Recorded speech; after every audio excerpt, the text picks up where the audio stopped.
नमस्कार, म निर्दोषिका एसके लाइभमा यहाँलाई स्वागत छ। दर्शकवृन्द, जिटिए चुनाव नजिक आइसकेको छ अनि यसै जिटिए चुनावलाई लिएर हामी विभिन्न समष्टिहरूमा गएर विभिन्न पार्टीका साथै निर्दलीय उम्मेदवारहरूसँग पनि कुराकानी गरिरहेका छौँ। यसै क्रममा अहिले तपाईहरुले हामीसँग देखिरहनु भएको छ, हामीसँग हुनुहुन्छ ब्लुमफिल्ड ऋषिहाट समष्टिका निर्दलीय उम्मेदवार याङजित चामलिङ राईज्यू र उहाँसँग पनि हामी यसै आगामी जिटिए चुनावलाई लिएर के कस्तो योजनाहरू रहेको छ त, के कस्ता कार्यहरू गर्नुहुने हो त भन्ने विषयमा हामी कुराकानी गरिरहेका छौँ र सर्वप्रथम हामी उहाँलाई एसके लाइभमा स्वागत जनाउँदछौँ। चामलिङजी, यहाँलाई एसके लाइभमा स्वागत छ। नमस्कार।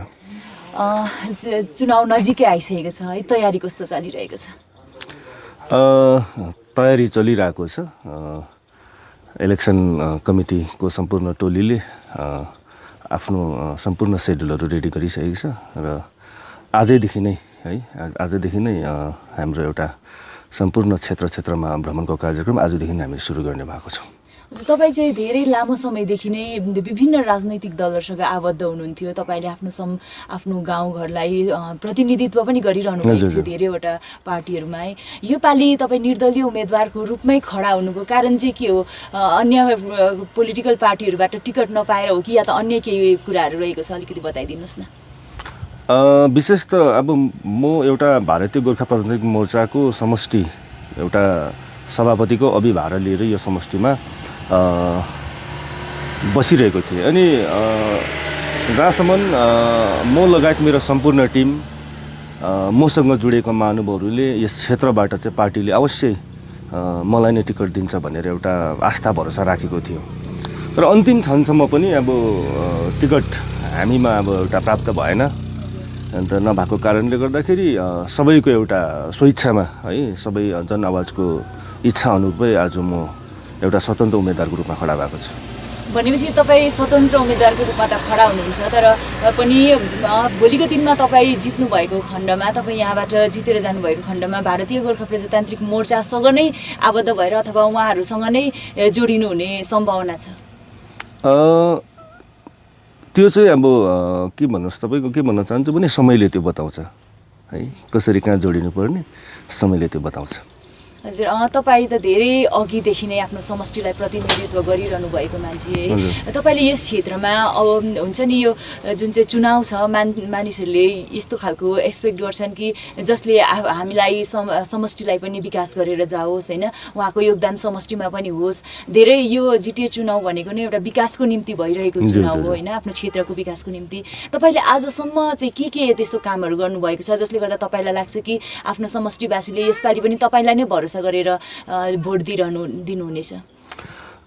विशेष कुरो मैले आफ्नो प्रकारले अब एउटा कुन प्रकारको कामहरू गरेँ है, त्यो एउटा म पोलिटिकल पार्टीबाट एउटा औधामा रहेको मान्छे अनि विशेष गरेर अब यहाँ विभिन्न हाम्रो यहाँको क्षेत्रीय मानिसहरूलाई विभिन्न प्रकारले अब ठुल्ठुलो बिरामीहरू भएको बेलामा पनि है हामी अघि आएर काम गरेको छु, मैले अघि आएर काम गरेको छु। अनि विशेष गरेर म एउटा तपाईँको चियाकै बुट्टा पक्रेर हुर्केको मान्छे अनि र चियाबारीको श्रमिकहरूको समस्या चाहिँ मलाई एकदमै थाहा छ, किनभनेदेखिलाई म यही पाकडन्डीहरूमा हुर्केको मान्छे अनि बगानको समस्याहरू त यति बिघ्न छ, सायद समस्याको समाधान गर्नु हामीलाई गाह्रो पर्छ। तर पनि यो क्षेत्रमा 3वटा गार्डनहरू छ अनि विशेष मै बसेको गार्डनमा हिजो अस्ति 17 दिन यो गार्डन बन्द भयो अनि श्रमिकहरूको एउटा धेरैवटा डिमान्डहरू छ है। अनि इएलपीहरूको एकदमै यो रेट एकदमै कम्ती दिएको कारणले गर्दाखेरि हामीले धेरै सङ्घर्ष गऱ्यौँ र त्यति बेला हामीले कुन प्रकारले गऱ्यौँ भनेदेखिलाई मैले नै मेरो एउटा विचार, भित्रबाट मेरो एउटा विचार के थियो भनेदेखिलाई श्रमिकहरूको लागि चाहिँ हामी जुन पार्टीमा छौँ सिद्धान्त मिल्दैन मान्छौँ, तर श्रमिकहरूको लागि चाहिँ त्यो सिद्धान्तलाई छोडेर हामी एउटै मन साझा गरेर काम गरौँ, एउटा टिम भएर काम गरौँ भन्ने एउटा मेरो विचार थियो अनि सबैले त्यो विचारलाई है अनुसरण गरेर हामीले काम गऱ्यौँ अनि त्यसताक अब हामी यहाँदेखि दार्जिलिङको डिटिए एलसीमा पनि मिटिङ बस्यो, सिलगढीको श्रमिक भवनसम्म मिटिङ बसेर हामीले जनहितमा अलिकति कार्य गऱ्यौँ। त्यो चाहिँ सम्पूर्ण श्रमिकहरूलाई पनि पूर्ण रूपले थाहा छ। हजुर, यो त भयो चियाबारीको अलग्गै कुरा है, चियाबारीको लागि त तपाईँले गरिरहनु भएको छ, तर तपाईँको जुन चाहिँ ब्लुमफिल्ड ऋषिहाट समष्टि छ यो चाहिँ एउटा पर्यटकीय दृष्टिकोणले पनि एकदमै राम्रो जग्गा होइन, एकदम पर्यटकीय स्थलहरू पनि भएको, जस्तो कि रक गार्डन, गङ्गामाया पार्क तपाईँको आफ्नो समष्टिभित्र पर्छ है। त्यसको अहिलेको अवस्था हेर्नुपर्दा यो बाटोघाटोले गर्दा एकदमै जीर्ण अवस्थामा पुगेको हामीले देखिरहेका छौँ होइन, त्यसको निम्ति के कस्तो पहलहरू सोच्नु भएको छ तपाईँले? विशेष गरेर रक गार्डन अनि गङ्गामाया पार्क है, मैले मेरो अघिल्लो इन्टरभ्यूमा पनि मैले भनेको थिएँ, विशेष गरेर अब यो दुईवटा टुरिस्ट स्पोट एकदमै अब तपाईँको भारतमा त एकदमै प्रसिद्ध छ है, अन्त अनि भारतदेखि बाहिरबाट पनि धेरै टुरिस्टहरू यहाँनिर आउने गर्छ अनि अवस्था त एकदमै जीर्ण छ, एकदमै यस्तो अवस्था जीर्ण छ। अनि सायद एक समय त गङ्गामाया पार्कले जुन प्रकारको एउटा रेभेन्यू दिन्थ्यो त्यो त सायद दार्जिलिङको कुनै पनि टुरिस्ट स्पोटले दिएको जस्तो मलाई लाग्दैन। अनि अहिले त्यसको अवस्था एकदमै जीर्ण छ, प्राकृतिक प्रकोपको शिकार भएर पनि त्यो जीर्ण भएको जस्तो मलाई लाग्छ है। अनि पोलिटिकली भिक्टिमाइज पनि मलाई लाग्छ है। अनि त्यसकै खिलाफ चाहिँ म छु है। हामीले आफ्नै दाजुभाइलाई चाहिँ पोलिटिकली भिक्टिमाइज गर्नु हुँदैन भन्ने मेरो सोच छ है। त्यही सोच लिएर आएको छु अनि हामी सबै मिलेर मात्र यो क्षेत्रलाई राम्रो गर्न सक्छौँ, गङ्गामाया अनि रक गार्डनको गरिमालाई पूर्ण रूपले फर्काउन सक्छौँ भन्ने चाहिँ मेरो एउटा सोच छ र सबैलाई मैले आह्वान पनि गरिरहेको छु। यसको यो जुन चाहिँ जीर्ण अवस्थाको छ यसलाई जीर्णोद्धार गर्नुको निम्ति तपाईँले कस्तो योजनाहरू के बनाउनु भएको छ कि छैन अहिलेसम्म? योजनाको लागि चाहिँ अब है मेरोमा एउटा आफ्नो विचार छ है। अनि भोलिको दिनमा अवश्य जनताले मौका दियो भने त्यो विचारलाई चाहिँ म सम्पूर्ण क्षेत्रवासीसँग यहाँनिर जति पनि वरिपरि सङ्घ संस्था समाजहरू छ सबैसित मिलेर चाहिँ है म त्यो आफ्नो विचारलाई साझा गरेर है चाहिँ म काम गर्ने मैले विचार गरेको छु। तपाईँ अलिकति यही जिटिए चुनावतिरै जाउँ है। यो जिटिए चुनाव एकदमै नजिक आइसकेको क्रममा तपाईँहरूको आफ्नो समष्टिबाट पनि 5-5 जना उम्मेदवारहरू खडा हुनुहुन्छ अहिले पनि है। कतिको चुनौतीपूर्ण लागिरहेको छ यसपालिको चुनाव? तपाईँलाई आफूले जितेर आफ्नो समष्टिको विकासको निम्ति अघि आउनुको निम्ति कतिको चुनौतीपूर्ण लागिरहेको छ? होइन, चुनौती त अवश्यै छ। 5-5 जना हामी एउटा प्रतिद्वन्दीहरू खडा भएको छौँ। प्रतिस्पर्धा सबैसँग हुन्छ। कसैले अब म एकजना एउटा क्यान्डिडेटलाई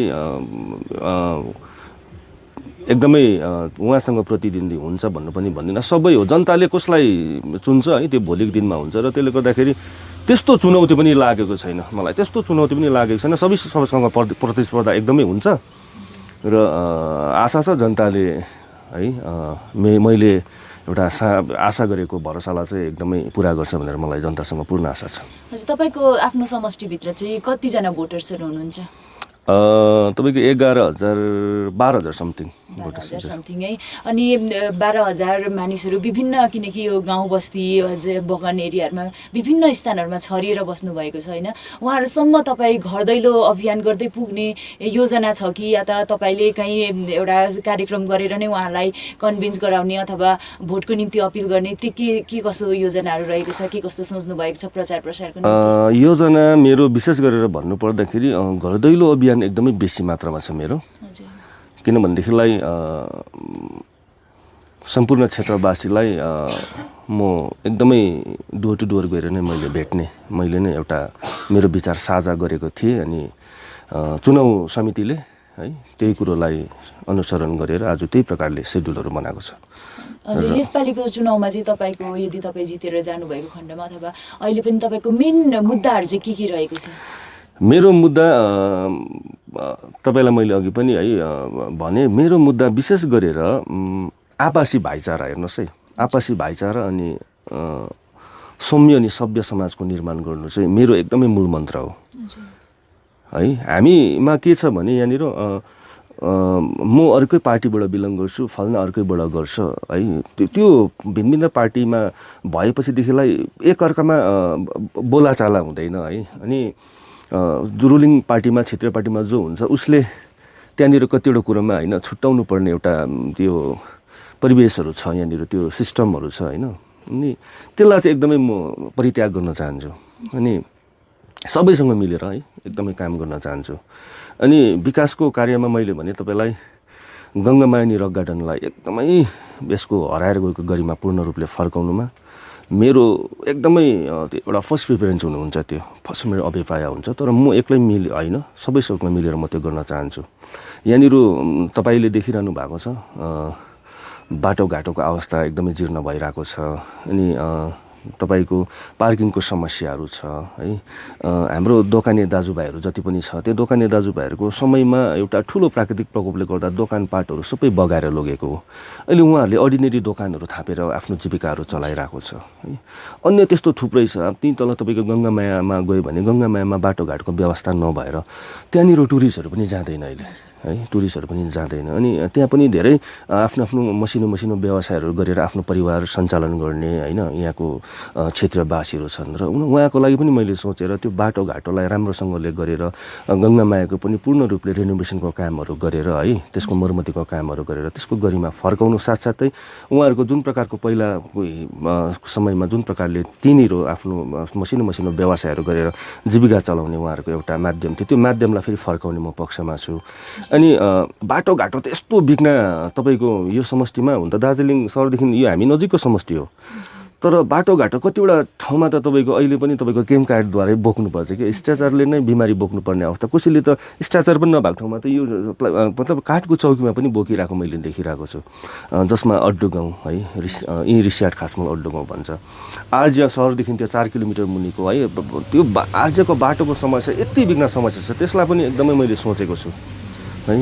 अनि ढाडगाउँ बस्ती हेर्नुहोस् है, सहरदेखि त्यहीँनिर नजिक यहीँनिर अब मेरिसरदेखि मुनि ढाडगाउँ बस्ती यातायातको व्यवस्था छैन, त्यसलाई पनि एकदमै पूर्ण रूपले मैले हेरेको छु। अनि यो समष्टिभित्र एउटा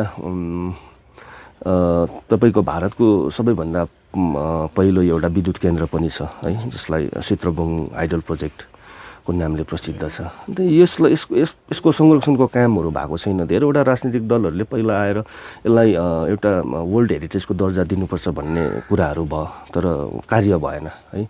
अहिले पनि मेरो भनाइ त्यही छ कि हाम्रो सम्पूर्ण टिमको कि त्यो विद्युत केन्द्रले एउटा वर्ल्ड हेरिटेजको दर्जा पाउनुपर्छ भन्ने विशेष गरेर मेरो एउटा टिमको एउटा इच्छा छ। त्यो इच्छामै गएर हामी काम गर्छौँ। अनि अरू बुनियादी समस्याहरू थुप्रै छ। अब जति पनि युनिटहरू छ धेरैवटा समस्याहरू छ। तपाईँको अब हाम्रोमा सहरी क्षेत्र 2वटा छ, 5 अनि 6 सहरी क्षेत्र पनि छ। यो समष्टि एक प्रकारले हेर्दाखेरि त सबैले भरिपूर्ण भएको छ। यहाँनिर सहरी क्षेत्र पनि छ है, चिया बगानहरू पनि 3वटा छ, फेमस एकदमै ओरेन्ज भ्याली टी गार्डन, रिसियाट, आर्य भनेर भनिन्छ। अनि बस्ती एरियाहरू पनि छ यहाँनिर है, र त्यसले गर्दा सबै भएको समष्टि चाहिँ हो। अनि यो सबै भएको समष्टिमा विगतको समयमा कुन प्रकारले यो समष्टि पछाडेको छ यो कुरो यो क्षेत्रवासीलाई पनि थाहा छ है। र अबको दिनमा चाहिँ क्षेत्रवासीले चाहिँ अब विशेष गरेर त्यो पुरानो कुरोहरूलाई एकदमै याद गरेर राखेर उहाँहरूले पनि एउटा नौलो सुरुवात हुनुपर्छ भन्ने उहाँहरूको इच्छा छ है। र भरसक उहाँहरूले राम्रो प्रकारले नै यो कतिवटा कुरो गर्छ। अनि अर्को कुरो विकासकै कार्यमा अब तपाईँको हाम्रो यहाँ सहरी क्षेत्रमा डालीमा जुन चाहिँ एउटा स्ट्यान्डहरू छ है, त्यहाँनिर त्यो स्ट्यान्डको व्यवस्था राम्रो छैन। त्यहाँनिर अब त्यो बढ्दो जनसङ्ख्या एकदमै भइसक्यो। त्यहाँनिर तपाईँको धेरैजना यात्रीहरू आउँछ गाडी चढ्नु, एउटा पब्लिक टोइलेटको व्यवस्थाहरू छैन है त्यहाँनिर। त्यसलाई पनि हामीले हेरेको छौँ हामी। अनि लगाएर त्यस्तै मेरो म्यानिफेस्टोमा पनि हाम्रो इलेक्सन कमिटीले त्यो कुराहरूलाई समावेश गरेको छ। अरू क्षेत्रीय बुनियादी समस्याहरू जतिवटा विकासको कुरोबाट पनि वञ्चित भएको छ, यो सबै कुरोलाई लिएर नै हामी काम गर्ने हामीले सोचेका छौँ। हजुर, यति असल जनहितको मुद्दाहरू लिएर तपाईँ अघि आउनुभएको छ, तर त्यसको निम्ति त तपाईँले जित्नुपर्ने हुन्छ है। तपाईँ एउटा ठाउँसम्म जनप्रतिनिधि भएर पुग्नुपर्ने हुन्छ। यसको निम्ति चाहिँ तपाईँलाई आफ्नो समष्टिवासीले जिताउँछन् भन्ने कतिको आशावादी हुनुहुन्छ तपाईँ? आशावादी म एउटा राजनीतिक दलमा हुँदा पनि मैले मेरो ठाउँहरू जुन ठाउँबाट म बिलङ गर्छु त्यहाँनिर 4-5वटा बुथहरू पर्छ, त्यो बुथ मैले अवश्य जिताउँथेँ। अनि विशेष गरेर के भनेदेखिलाई पोलिटिकली पार्टीलाई भन्दा पनि मसँग एउटा राम्रो सम्बन्ध भएको नाताले गर्दाखेरि त्यहाँको जनता जनार्दनले मलाई नै सघाउने निर्णय गर्थ्यो। अनि अहिले जुन त्यो क्षेत्रमा मात्र नभएर अन्य ठाउँमा पनि मेरो साधारण जनताजनसँग एउटा आत्मीयता छ, सम्बन्ध छ है, र त्यो कारणले गर्दा म एकदमै आशावादी छु। अन्त्यमा है तपाईँको जति पनि समष्टिवासीहरू हुनुहुन्छ उहाँहरूलाई तपाईँ के भन्न चाहनुहुन्छ? विशेष यही भन्न चाहन्छु है, अब यो 26 तारिकको दिन गोर्खाल्यान्ड क्षेत्रीय प्रशासनको अब चुनाव भइरहेको छ। सम्पूर्ण समष्टिवासीलाई यही भन्न चाहन्छु कि म एउटा निर्दलीय उम्मेदवारको रूपमा खडा भएको छु। अनि मेरो एउटा भिजन छ, हामीले आपसी भाइचारा है अनि सम्मेलनी सभ्य समाजको निर्माण गरौँ भन्ने एउटा हाम्रो सोच छ। त्यसलाई सबैले अनुसरण गरिदिनुहोस्, किनभनेदेखिलाई यहाँनिर चाहिँ पोलिटिकली भिक्टिमाइज भएको कारणले गर्दा नै है यो क्षेत्रहरू पूर्ण रूपले यो क्षेत्रहरूको अवस्था जीर्ण भएको है। अनि अब चाहिँ त्यो प्रथालाई चाहिँ हामीले हटाउनुपर्छ है। सबैलाई म यही आह्वान गर्न चाहन्छु, यो प्रथा जुन चाहिँ यो प्रथालाई हटाएर हामीले नयाँ सिस्टम क्रिएट गर्नुपर्छ यहाँनिर भन्ने मेरो सोच छ। र तपाईँहरूले यो मेरो सोचलाई अनुसरण गरेर 26 जुनको दिन हुने इलेक्सनमा मलाई एकदमै सपोर्ट गरिदिनुहोस् भनेर म सबैलाई बिन्ती गर्न चाहन्छु। हस् त, यहाँलाई आफ्नो समय दिनुभयो त्यसको निम्ति हामी पुरा एसके लाइभ परिवारको तर्फबाट धेरै धेरै धन्यवाद अनि धेरै शुभकामना। हुन्छ, थ्याङ्क यू भेरी मच। दर्शकवृन्द, अहिले हामी कुराकानी गरिरहेका थियौँ आगामी जिटिए चुनावलाई लिएर ब्लुमफिल्ड ऋषिहाट समष्टिका निर्दलीय उम्मेदवार याङजित चामलिङ राईज्यूसँग र अन्य विभिन्न समष्टिका विभिन्न पार्टीका साथै निर्दलीय उम्मेदवारहरूसँगको पनि कुराकानी लिएर फेरि पनि उपस्थित हुने रहेछौँ। तबसम्मको निम्ति हेर्दै गर्नुहोस् एसके लाइभ। धन्यवाद।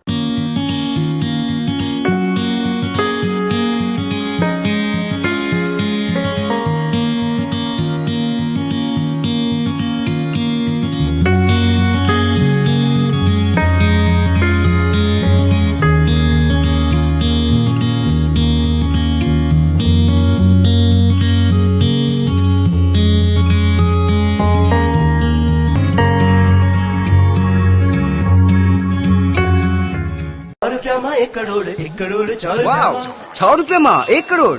सच्ची किन्नुहोस् डेढ साप्ताहिक लटरी केवल 6 रुपियाँमा अनि जित्नुहोस् पहिलो पुरस्कार 1 करोड रुपियाँ।